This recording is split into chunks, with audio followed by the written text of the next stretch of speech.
Hello and welcome to this module on virtual teamwork.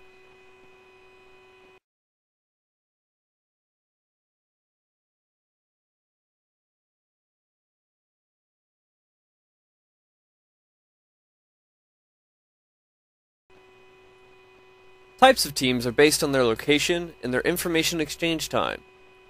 The richness in the model refers to the potential amount of info carried by the medium of communication.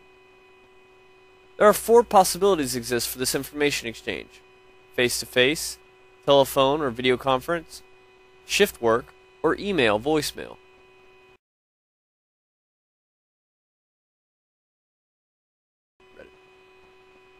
Face-to-face and phone and video conferences are two of the possibilities for information exchange. Face-to-face interactions are crucial for the initial stages of collaboration. Without it, business contacts are strained. Telephone and video conferences tend to lack the human aspect of face-to-face interactions, and their most common use is through cell phones.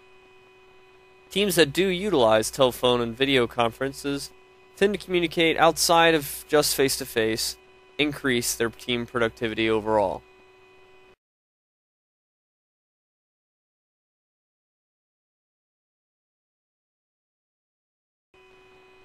Shift work and email voicemail are two other types of information exchange.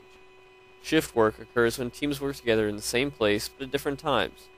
This relies heavily on environmental cues in the workplace. This manifests in things like incoming and outgoing work bins. Overall, it can lower team motivation and productivity. Email voicemail is instant and sent between two people in letters over a computer. It has the hardest time communicating in the human aspect, as in inflection in conversation like sarcasm, sincerity, mood, and tone are all hard to come across. Usually this increases performance of a team overall, but may be frustrating to not have a face-to-face interaction for things like immediate responses and questions.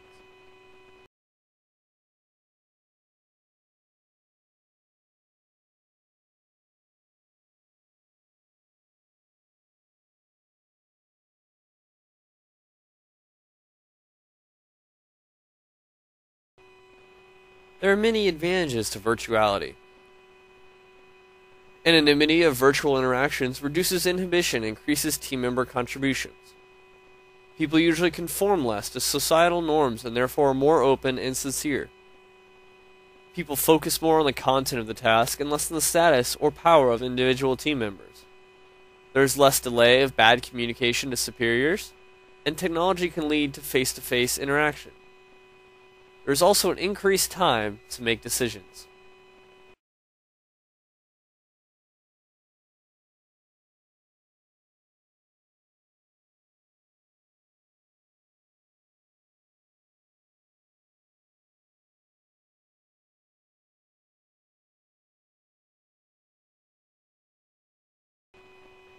Disadvantages to virtuality: it makes team decision process slower.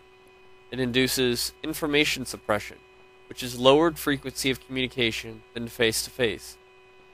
People usually feel distant and impersonal. Asynchronicity of work may lower effort in teams. It also lowers team knowledge of individual team members' specialties.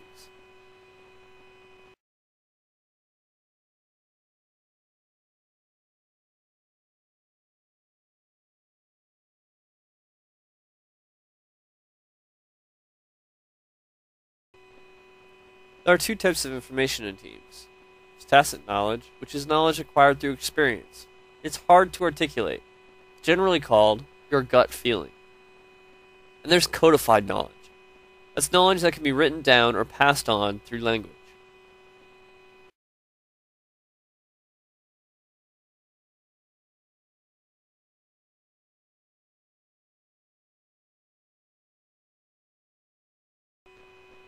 There are many ways in how to improve virtual teams. You can use virtual team technology, such as using technology that creates virtual worlds where members have avatars and can interact. This also includes using technology like Facebook and Twitter.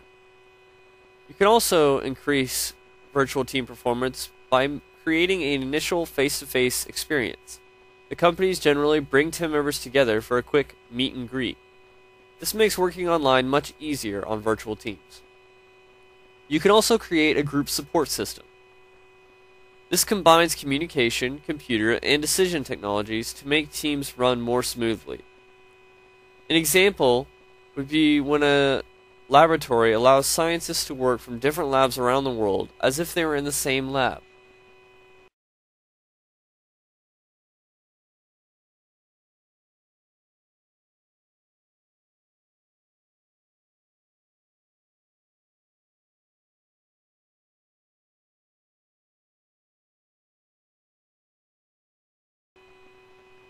Other ways to improve your virtual teams include temporary engagement. This is when you have teams work face to face first, and split them up and make them go virtual. This is usually used when companies know teams must go global, so they use this preemptive strategy. One-day video conferencing is when you're using video over a telephone to conference with the rest of your team. This makes teams work better and understand team members better. Schmoozing. This is generally when contact between people in your team has a beneficial psychological effect of having established a relationship. This is most often done over meetings of the social nature.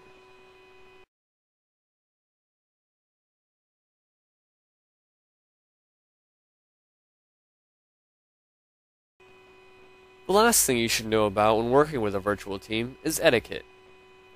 Virtual team etiquette should establish the purpose and importance of the team up front. You need to listen actively. You need to avoid monologues. Let other members offer input.